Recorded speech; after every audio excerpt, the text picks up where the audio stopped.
দেখুন আপনারা অলরেডি কিন্তু এই পোড়াবাড়ির চমচমের যে কালার সেটা কিন্তু চলে আসছে এবং আপনি দেখতে পাচ্ছেন এই যে ভাইয়া কিন্তু উনি এই মিষ্টি তৈরি করছেন, মিষ্টির কারিগর।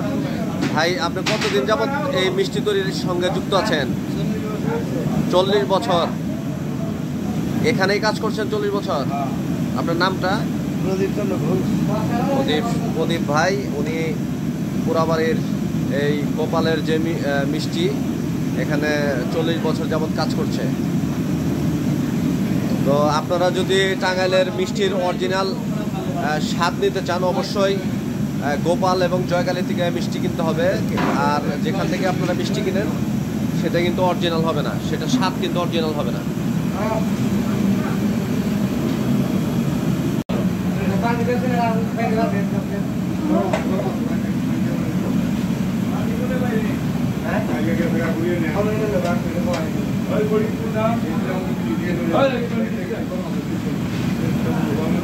আপনারা যারা টাঙ্গাইলের চমচম খেতে চান, অবশ্যই আমাদের টাঙ্গাইলের ঐতিহ্য পাঁচানি বাজারের গোপাল মিষ্টান্ন ভাণ্ডার এবং জয়কালী থেকে অবশ্যই আপনাদের নিতে হবে।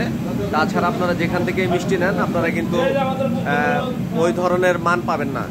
কাজেই আপনারা আমাদের এই টাঙ্গাইলের চমচম এর যে সুস্বাদু বা ঐতিহ্য সেটা যদি আপনারা খেতে চান তাহলে অবশ্যই পাঁচানি বাজারে আসতে হবে।